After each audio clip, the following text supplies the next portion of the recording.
Hello my friends, it's the Game Boy Geek here. Today, we find ourselves on a battleground in a contest of strength and skill.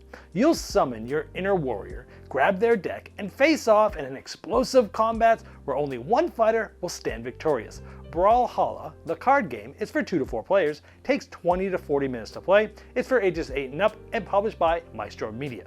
Now it's being crowdfunded right now, so I'm going to show you how the game works. I'll see you on the other side.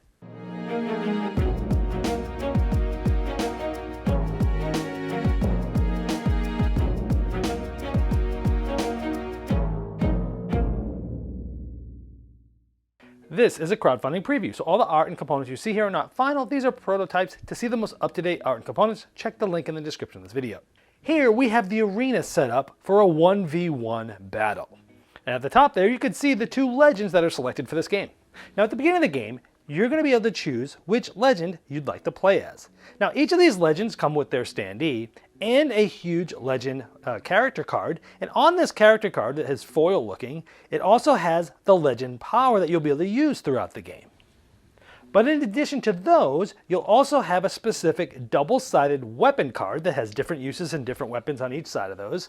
And you're going to get your own action deck of 20 cards, and each of those are asymmetric. They all have different abilities and things you can do specific to that legend. The object of the game is to be the last one standing. Now over the course of the game, you're going to be damaging your opponent by placing this on them. That's level 1 damage, and then if they get a level 2, it'll flip to red. At some point, you're going to be trying to KO them by pushing them off the arena into behind this KO line that I'll show you in a bit. Once you get KO'd, you'll flip this card over, it'll give you a little bit of ability, and this will reset. But if this person ever gets KO'd again, they are eliminated. And so you're trying to basically KO somebody twice before you get KO'd twice. And of course, KO meaning knocked out. Now I'm going to be showing you mainly the 1v1 game, and I'll highly talk about the other versions of play at the end. But generally speaking, on your turn, you're going to take 2 actions, and then you're going to discard down to 6 cards, and there's different types of actions you can do, so let's talk about that. Now remember, you're taking 2 actions, they can be the same or different. Let's say you want to move. You play a card, and this is a number of 4. So you can move up to 4. Now when moving, you can't move more than 3 consecutive air spaces. And you can go diagonal or orthogonal. So I could go 1, 2, 3. I could not move to one of these because that would be now more than 3 consecutive air spaces. But I could move to this one for my 4th because now I'm sitting on a platform. You cannot go down through or up through this. So I could not have gone 1, 2, 3, 4 because you can't go through the platforms. You can also move through opponents, but you can't end your turn on them. So let's say we did 1, 2, 3, 4. And the cards that you played go into your discard pile.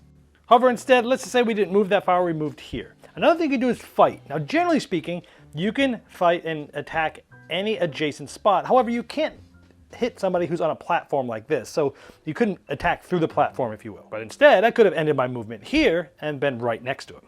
Now when you attack, you must say whether you're doing light or heavy attack.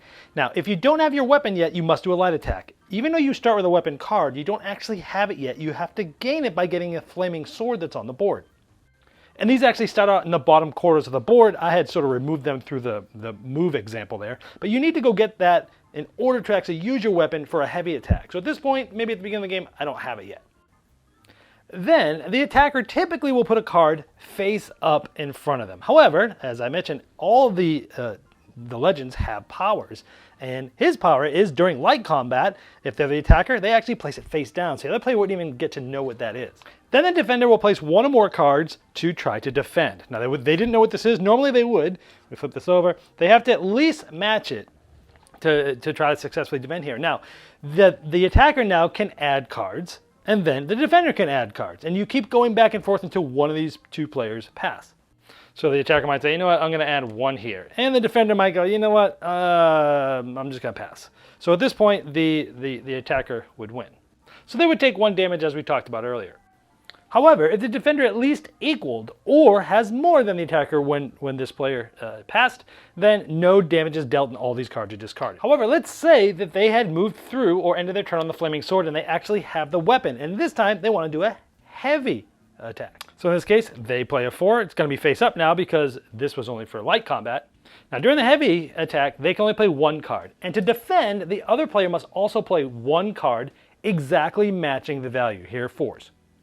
And in that case, they dodge the attack and these cards get discarded. However, the weapon here, the Warhammer that they had, after heavy combat, if his heavy attack is blocked, which in this case it was, they still inflict a knockback of 1 space. So in this case, they would have been knocked back this way because we fought from here. Now let's play this fight out differently. Now remember, the defender there had a yellow damage token, and let's say they did not have an exact 4 to defend this heavy attack. Now if they didn't have a damage token, they wouldn't get knocked back at all.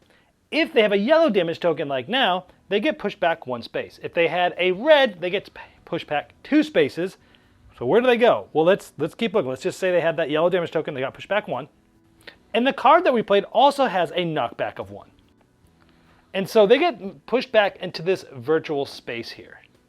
These are known as offstage spaces in the rulebook. However, some of these cards push back further. So instead of just getting pushed back 1 spot from the 4 card with the 1 knockback into this offstage space, it gets knocked again just outside of 1 space outside the arena is a KO line. So if they were to have been pushed over this KO line, they would take a damage. So in this case, they would have went from yellow to red. If they were already red, they would have been KO'd. Now, also, if they were to be pushed back more spots than where that KO line was, you would take 1 damage for each of those. Again, anytime if you're getting pushed back and you have red, so any combination of pushing back and having red and taking another damage past that KO line is essentially you're getting KO'd. Now, if you do get KO'd, you end up resetting your damage, taking this. The first time you get it happen, it's a 2 card. It's going to give you an ability that you'll be able to use. But if it's now the second time and you've gotten pushed back past the KO line and you KO'd, that's how you get eliminated. Now remember, you're taking 2 actions. You can do the same one twice, and then you're going to discard down to 6 cards. So you've talked about moving, you've talked about fighting. Let's talk about delay. Now, if you're in an airspace, you would fall down 1 spot. If there was somebody there, you would then go to a spot to the left or right, and then that's free. Now, you would then draw 2 cards from the top of your deck to add to your hand. Now, at this point, if you had red damage, you actually get KO'd, so it kind of acts like a little bit of a clock as well. Now, if you do run out, essentially you would shuffle your discard pile and start a new draw deck. Now, instead of drawing cards after you fall, you can swap your weapon, which essentially is putting it to the other side, which has a different ability. Like the broadsword, after light combat, they can discard one of the opponent's cards with a value of 1 or 2. Now sometimes you might get disarmed, an opponent might disarm your weapon, and instead of swapping your weapon, you can actually rearm it and be able to use it again. Now those are the basics of the game, but each deck, again, is asymmetric, and each deck has many different abilities. I'm not going to go over all these, but feel free to pause here to see, even just with this one legend, what all these different abilities do. You can also play a 2 versus 2 team battle where 4 players form 2 teams of 2. Each player uses their own deck and legend, and a team is eliminated when both teammates are out, and each team successfully is taking turns alternately. You can also play a free-for-all with 3 or 4 players where every legend fights for themselves. Each player uses their own deck and legend, and the last surviving legend wins. And for the end of this overview, here's a little glimpse at details some of the other legends.